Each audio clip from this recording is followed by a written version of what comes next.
talk2.tv. Now you can get Talk 1470 WNN on 95.3 FM too.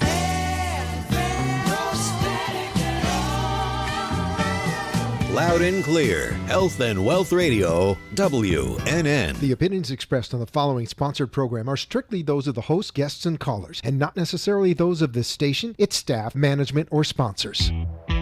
Welcome to the Concierge Men's Wellness Show, specializing in solving men's sexual problems from PE to ED and low testosterone. Concierge explains and educates the void of understanding and allows men and their partners to improve their love life with all the sexual challenges today's man faces in everyday life. Call us at 954-513-4646 or visit our website at www.conciergemens.com to get answers quickly and discreetly. If you have any questions about today's show, give us a call at 888-565-1470 and become part of the educational process. Lake Worth. Hello, South Florida and beyond, and welcome to the How to Stay Healthy show here on WWNN 95.3 M. Living a longer and healthier life. We're sponsored by All County Healthcare, a Medicare certified home health agency. I'm David, your host for this evening. You can listen to us every Friday here, 5:30 to 6 p.m. on the drive right here. 95.3 M, 1470 AM. We're everywhere. AM2 TV, All County Healthcare, Facebook Live, YouTube, etc. We live stream on, like I said, All County Healthcare's Facebook page.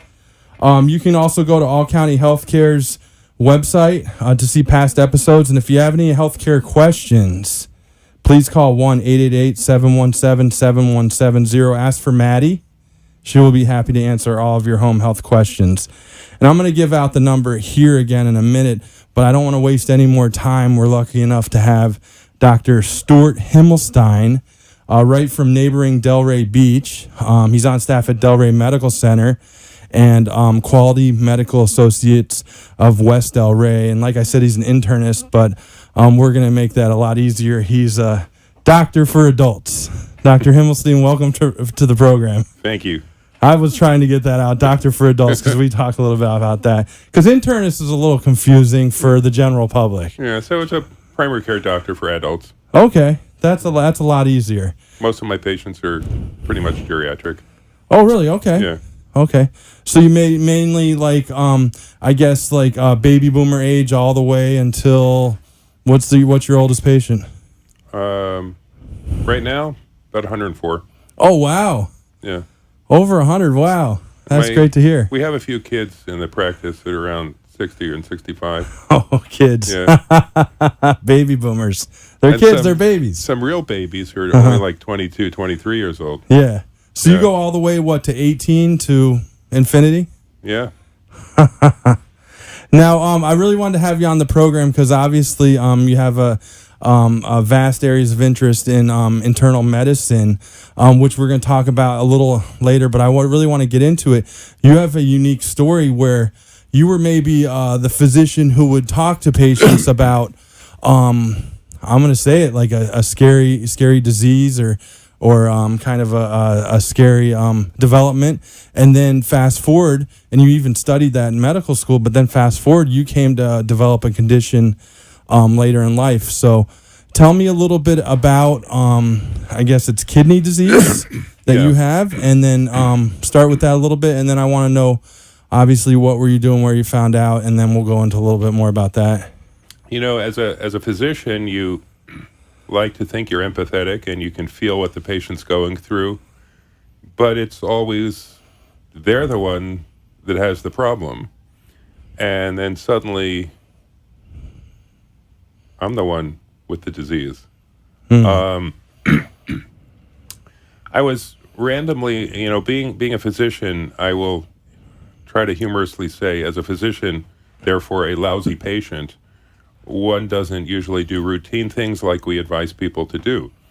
I did a few blood tests in my office just off the cuff, and the lab values that indicated how well kidneys function were way off, showing a marked decrease in kidney function from an otherwise who was a healthy person. My mind started to turn. I consulted a few colleague friends who were kidney specialists and urology specialists, who are the surgical anatomical types, and they helped work me up, and I found out that my kidneys looked like two small clusters of grapes. Wow, where did that come from? I'm a normal person. That would be consistent with a problem known as autosomal dominant polycystic kidney disease, which usually is inherited, and there's all sorts of other co-problems that you would find in it. I didn't find any of those in my family members or ancestors, and the kidney function continued to get worse. So we did some research, and with the help of my colleague and friend specialist, Dr. David Scott, who's a nephrologist practicing at Delray Hospital too. I was just going to ask you, did you talk to nephrologists as well? Yeah. So David Scott. He and Benjamin Tripp, both I know from being on the staff at Delray Hospital, worked me up, and they found those problems. And they helped me afterwards find out the specialist for congenital and cystic kidney diseases, who was a specialist at the Mayo Clinic in Rochester, Minnesota, which I think for anyone who doesn't live in the Midwest, that is one of those kind of surreal, imaginary medical places, Emerald City, so to speak.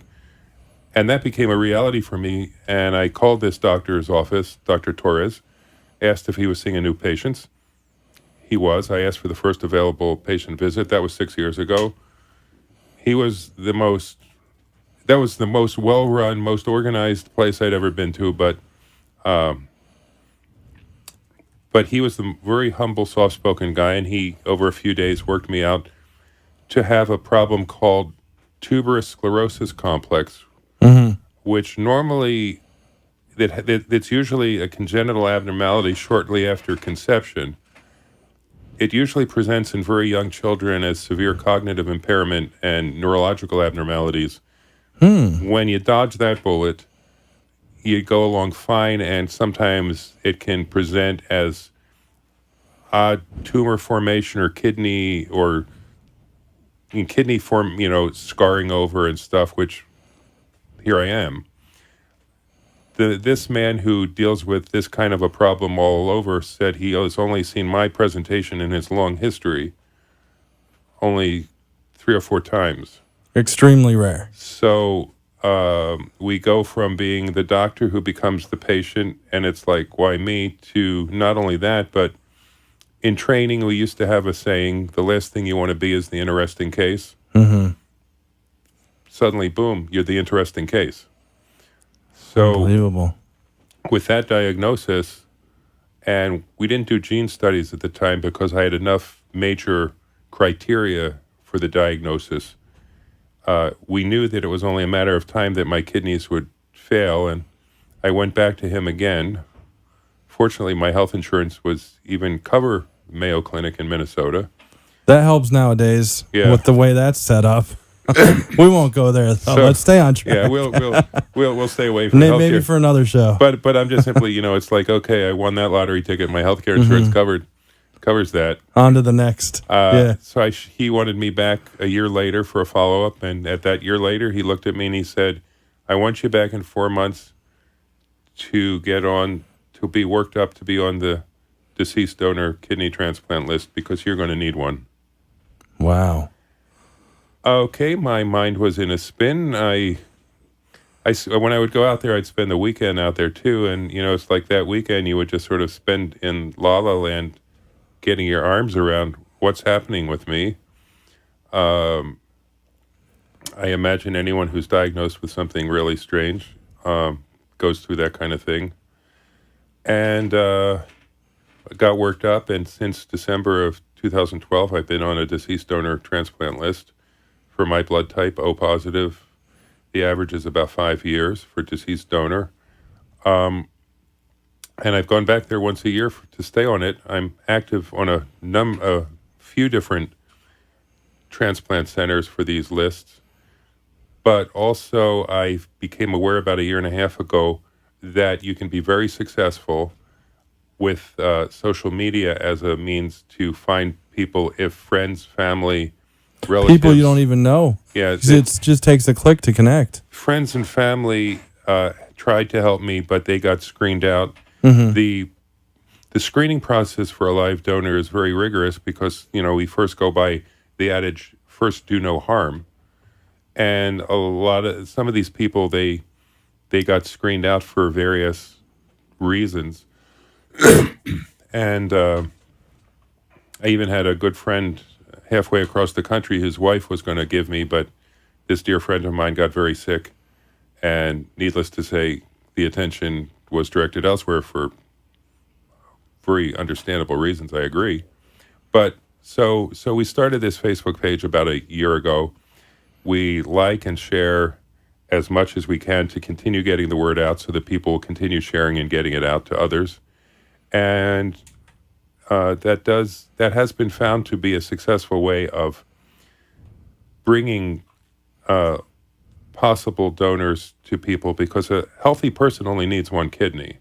You actually only need about the kidney function of about 2/3 of a healthy kidney. So really? Wow. Someone can donate a kidney, and there are a lot of people out there that do it. And actually, Scientific American and the National Institute of Health have published articles going over the statistics of how this can be done and how this has been successful. So that's where we are now, with the help of some of my friends at the County Medical Society, the Palm Beach County Medical Society, and which you are a past. I'm a past president of it, and I've always been very active in organized medicine. Who can speak better for me and my patients and the social needs and the political, legislative and all than those of us in it? I mean, rather than having, no offense to politicians, but politicians telling you what they think you need. So we work very hard at advocating for what our patients need. I agree 120%. Before we forget, though, let's give out the listeners the name of your Facebook page, because we were just on that, so people can take a look. I know you put today what type of blood would be a perfect donor for you is O type.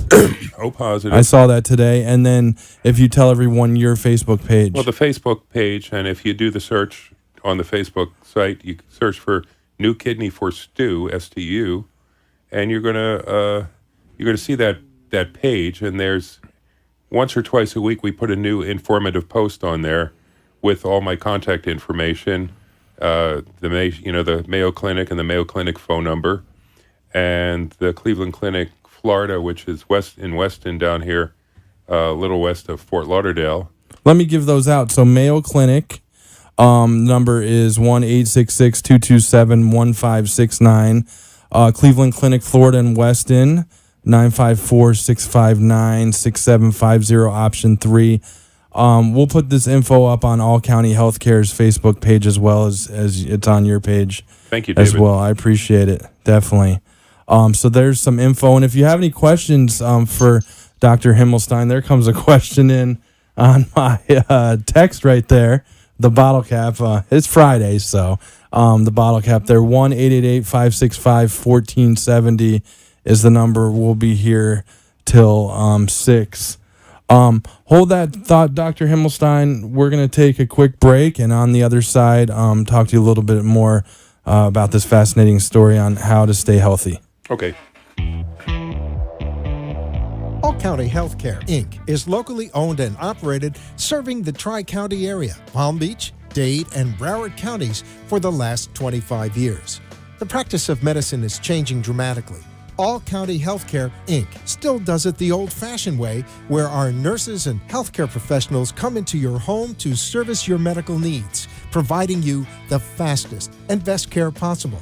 For more information, call 954-717-7027. And remember, Medicare Home Care is covered by Part A of Medicare with no out-of-pocket cost to you. It's your decision, and only your decision, on what healthcare agency you use. Call today. All County Home Health Care, Inc. at 954-717-7027. License 200999096. You have been listening to the Concierge Men's Wellness Show. Visit our website for more information at conciergemens.com. And if you have a question, call into the show at 888-565-1470. Now, back to our show. Welcome back to the program, How to Stay Healthy, Living a Longer and Healthier Life. If you have any questions, All County Healthcare is there for you. Please call Maddie at 1-888-717-7170 with any of your healthcare questions. We're here with Dr. Stuart Himmelstein, internist, is a doctor for adults right here in Delray Beach, Delray Medical Center. And we were talking about his cause right now, developed a kidney disease you were telling us about, and is on the deceased kidney donor list right now. Mayo Clinic is helping. We all know Mayo Clinic is helping you out, and Cleveland Clinic right down the road here in Weston as well. I want to ask you, I'm getting texts from listeners. They're asking me, do you currently participate in dialysis? Is that something you have to do on a weekly, monthly basis, or how does that work? Well, the traditional dialysis that people may think of is you go in and you get hooked up in your vein 3 times a week for a few hours. Mm-hmm. There's also another kind of dialysis called peritoneal dialysis, where you have a shunt put in your abdomen, and there's actually a cavity in your abdomen, and you have a little machine that sits by your bed, and you hook up for 8 hours or so every night, and you have to hook up with bags of certain solution, and it runs the solution through your abdomen while you're sleeping, helping clear the toxins from your system. I started doing that back in April, May of 2015. Mm-hmm. My kidneys finally deteriorated to that point. It was quite an experience when I first did it because, as things in your body change, you're not aware of the gradual change. But then within a few weeks of starting this peritoneal dialysis, it was as though this cloud cleared and you were thinking more clearly again, probably just from the toxins building up that your failing kidneys could not handle. So I've been doing that since then. That's not a solution for a real kidney, though. Mm-hmm. I am still very tired. I enjoy practicing medicine and being there for my patients and doing what I can in organized medicine, as we've discussed. But the rest of my existence is basically revolving around managing this problem so that I can do that little bit. But I have so much more I feel I can give. And without the real kidney, even though I'm healthy now, my cardiovascular, my heart and circulatory mm-hmm. system check out, my nervous system checks out, everything checks out. I don't know how long that would be until that starts to deteriorate without the magic that a real kidney would do. Oh, affect other systems in the body. Yeah. So, there's 90 to 100,000 people on the deceased donor transplant kidney list. 120,000 people waiting for any kind of organ, liver, or worldwide, or just in the U.S.? In the U.S., there's alone about 96,000 people. Okay. I don't think a fifth of that gets a deceased donor transplant per year, and that's why social media has helped find these walking angels, and people are walking angels, and I know a few, and I can put people in touch with a few people who are years out from having donated a kidney, and it was the most rewarding feeling they've had, and they're still healthy, bouncing people. Mm-hmm. You've developed a network. Uh-huh. So if anyone wants to talk to any of those, I'll be happy to put them in touch with them. I know. I was reading fascinating stories on, it's your facebook.com /new kidney for Stu, STU. I was reading a story that you just posted yesterday about a donor, a young guy, a donor. That was really neat to see. So that network is definitely there. I just have a couple questions.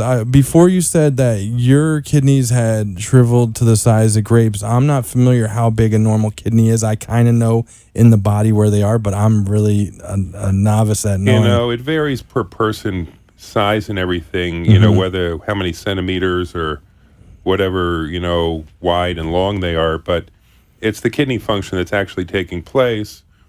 And the transplant center, when they evaluate you, they do evaluate to see if your kidneys will match that other person's kidneys. I know one of my donors that stepped forward who wanted to give me a kidney so much. The center felt that their kidneys were too small for me. And this walking angel, I know it crushed them that they couldn't donate the kidney to me. Is that because you're very tall, man? I mean, I'm 6'1", and you're, I'm going to say, what, you 6'6", 6'7"? Yeah, I'm 6'6". I weigh 250 pounds, and, a 100-pound person. Okay. But that doesn't necessarily mean the 100-pound person couldn't give it to me. Yeah, I understand. For what, the organs they might find functionally can do that. But also that would probably lead into another question I foresee you asking me would be, what if a person wants to give you a kidney but it doesn't match, or it's not a good match or whatnot? There's a process called paired matching, where if donor A wants to give to recipient A and donor B wants to give to recipient B, but they're not good matches, but in a big picture, donor B's kidney matches recipient A's needs and vice versa, they can bring everyone together, and none of the recipients will get a kidney unless their donor is stepping forward, but everyone ends up getting the best match. And that's kind of like social media. Everyone is brought together. Yeah. We've just brought it full circle here. But they have actually, there's an organization that actually has a computer program to put all the different variables in what makes a kidney a match together to make sure everyone's got the best match. Let's go there again. Who is your ideal match? I know it's blood type O. O positive. O positive, okay. But actually an O negative is the universal donor, and O negative. That's right. What's the easiest way for people to find out their blood type? Because I'm going to be honest with you, I couldn't tell you my blood type right now. If they're otherwise healthy makes people, me sound horrible, I think, but... If I'll put in a pitch for another thing here, but if they're a healthy person, the next time you see the Red Cross wanting blood donations, go do it. Donate blood, and they'll tell you what kind of blood type you're. And they do the testing. They test your blood as well. And then the other side of it is there's always a stigma with organ donors. I'll be honest, I'm not an organ donor. There's no reason why. I just haven't signed up. But I think there's always that stigma there. Is could they ever take my organs when I was if I was in a car crash or something? Or God forbid you're in a tragedy. If you're an organ donor, are they going to try as hard to save you or whatever? Yeah, I don't think that's the issue. They're going to go do everything they can to save you. Yeah, and then if you don't make it, then your organs could save a whole bunch of people. Yeah, because your kidneys will go to two different people. Your liver can go to... right. They actually split the liver, and the liver can go to two different people. Unbelievable. There's lungs and hearts that go, corneas, unbelievable. Skin. Is there an age limit to kidney donation? I think for the most part it's somewhere, and don't quote me on this, it's somewhere in your mid-60s or 70 years old. Okay. So, there's a long time people have a chance to donate. And like you said, people really only need one kidney. You said 2/3, right? Yeah, I'm saying 2/3 for GA if you calculate out things. But someone only, otherwise healthy person with no kidney problems doesn't need more than the one kidney. Okay. Some folks say, God gave you a spare, share it, Yeah, definitely. No, that's a good point. Again, it's facebook.com/new kidney for Stu.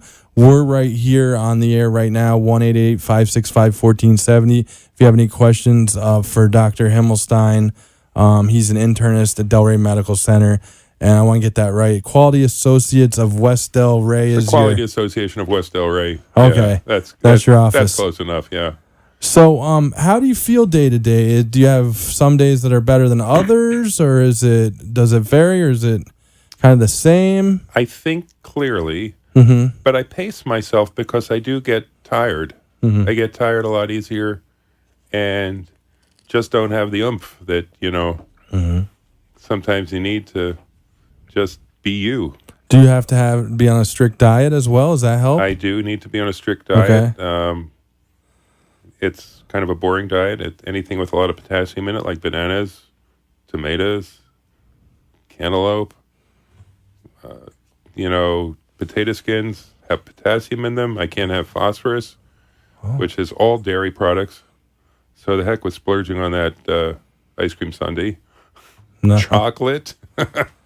So chocolate's good for the heart, but not for the kidneys. Not for the kidneys. Well, dark chocolate, I'm saying. Yeah, saying you is got good phosphorus in that.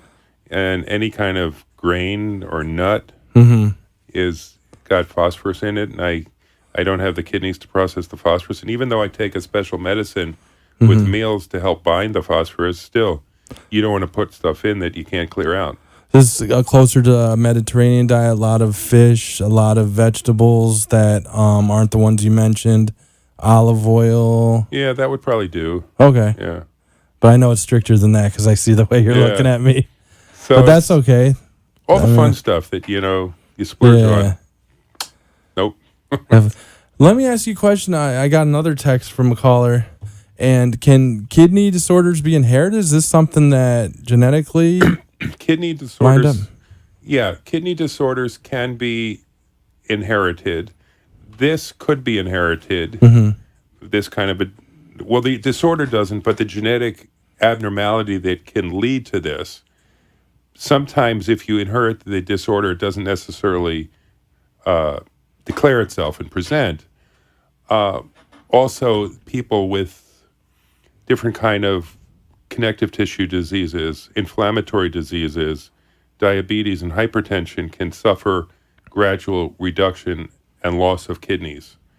I'd like to think that the thing about my kidney disease and my loss, since it was a genetic disease inherent in that kidney per se, the new kidney, unlike some people who have kidney failure from various medical reasons, the new kidney in me will not suffer the same fate because it doesn't have that genetic defect. I see. It's hard to believe, but we've already knocked out a whole interview. Will you come on the show again in the future? I mean, this has just been totally fascinating to me, and I want to get the word out to help you and to help others in your network. Please, I would be happy to come back another time, Dave, and just remember, even if it's not me, if you know someone who needs a kidney, think about it. And one more time, Facebook.com/new kidney for Stu. Thanks again for coming on the How to Stay Healthy show. I appreciate it. David, thank you.